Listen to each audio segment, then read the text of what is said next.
Here's the one you've all been asking for. After my video on 5 retro shopping centres in Melbourne, I had so many great comments and emails from people. Turned out to be one of my most popular videos yet, so thank you so much to everyone for that. And I'm now on ABC Radio evenings at 8 PM every couple of weeks. So make sure you check it out on 774 AM on your radio or on the ABC website. And if you subscribe to my channel, then you'll be notified when I'm on. And you can call or text during the show. Which reminds me, a quick reminder to subscribe if you haven't already. We're getting dangerously close to 40,000 subscribers.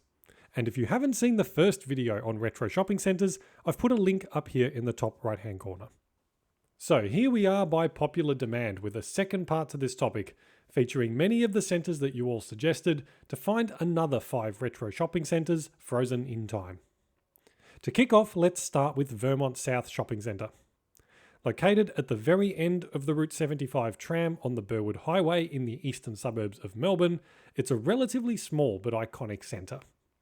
It opened on the 22nd of October 1974 to a design by architect Ray Barnard Brown. I mention him specifically because he designed other shopping centres of this period around Melbourne, at least one of which is also on this list. The centre was built at a time when Vermont South was at the forefront of suburban sprawl, with all of these new houses needing retail facilities to service them. As such, it included a Venture and a Coles New World supermarket, together with about 40 other shops. The original names proposed included Burvale Shopping Town and Burwood Highway Shopping Town, before it opened with the current name of Vermont South Shopping Centre. The interior design features lots of curved instead of straight edges, which isn't very common now, but perhaps its most iconic features are these Atlas skylights in the ceiling that allow natural light to come through into the central area. As far as I know, these are unique in Melbourne and give the place a warm and cosy feeling.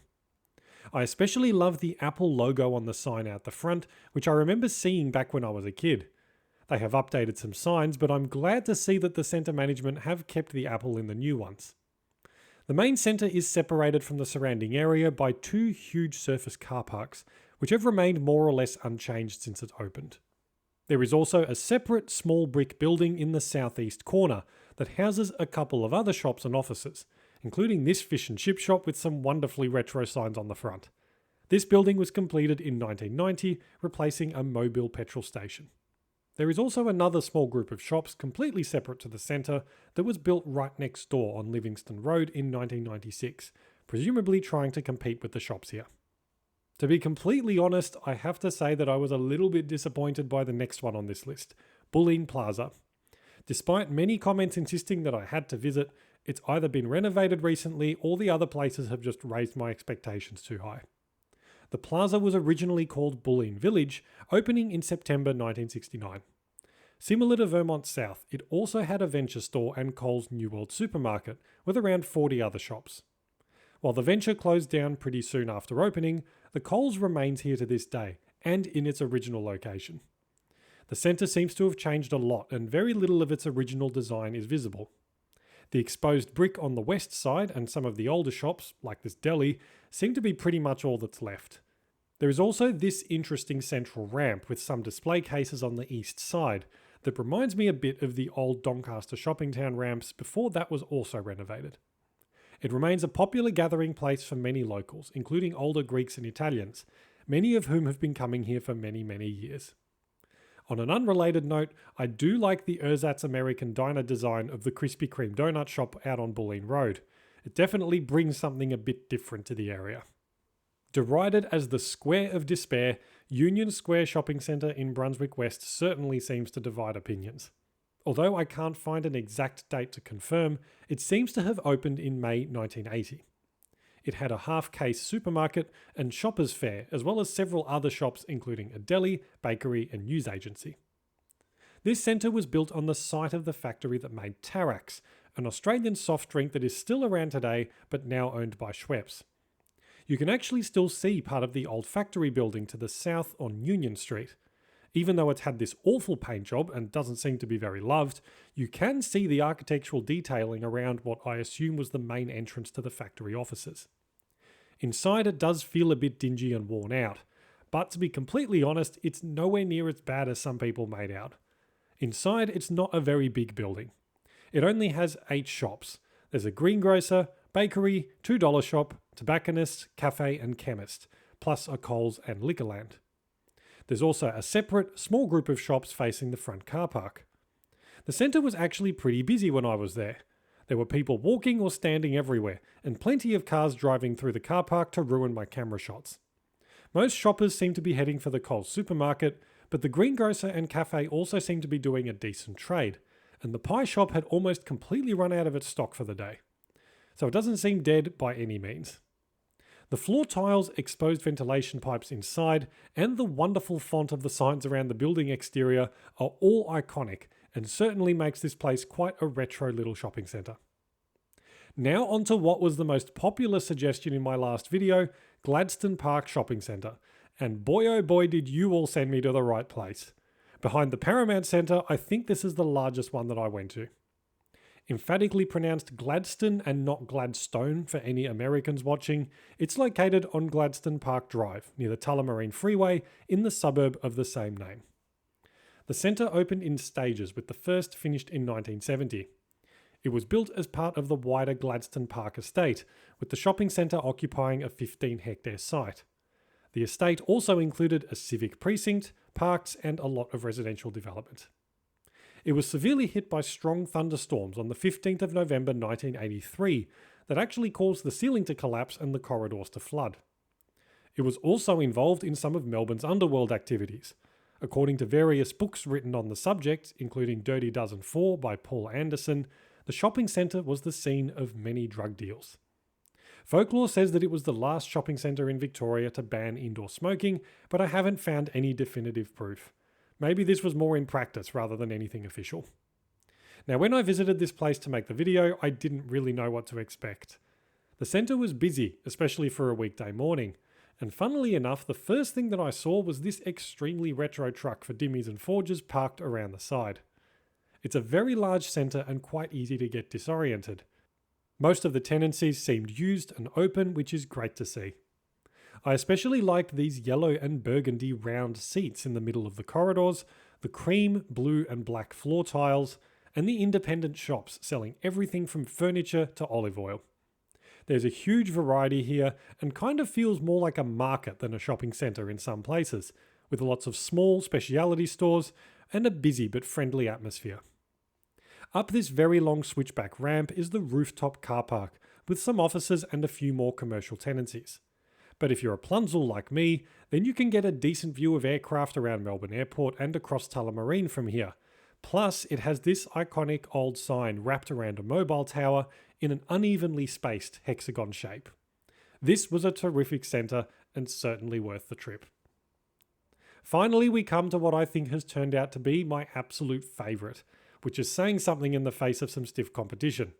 This is the Dandenong Hub in the southeastern suburbs. To tell you the truth, before I visited Dandenong Hub, I didn't think that anything could top the likes of Boronia Mall or Gladstone Park. But now, having been to many of these places, I have to say that the Hub is the one to beat when it comes to shopping centres that are frozen in time. It opened in November 1974 at a cost of $7 million and doesn't look like it's had even a lick of paint since then. It's spread across 4 levels. The top 2 are car parking, where you can see this incredible view from the rooftop, with the bottom 2 comprising the retail areas. Most of it is lots of small specialist shops and offices lining the 3 main corridors that lead out into the surrounding streets. There's also a multi-storey business centre next door with some larger offices. Initially, these were leased out to the Commonwealth Tax Department and the Health Commission. Inside, it's an absolute beauty. It's been more or less left alone and very little has been modernised. Everything from the wayfinding signs to the floor tiles at the main entrance. It was actually also designed by architect Ray Barnard Brown, who, as we mentioned earlier, also did the Vermont South Shopping Centre.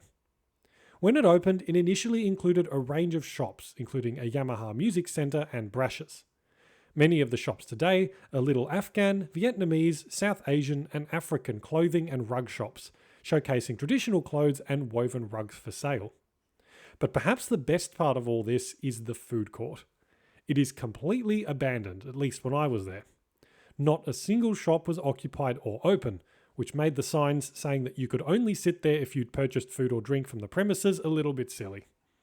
As you ascend from the ground floor up to the food court, you are welcomed by a fantastically retro backlit sign with a classic font, and then a split staircase that takes you up into the open seating area. There are indoor plants, mood lighting, and plenty of chairs and tables available. The whole place was remarkably clean and there were some people inside. It was quiet compared to Dandenong Square across the road, but I was there on a day when the market is closed, so the whole area wasn't as busy as usual. Some recent reports that I've seen said that the centre is beset by crime, something that's been claimed since it opened. There were reports of antisocial behaviour and vandalism, including pushing a car off the rooftop, dating back to the year after it opened in 1975.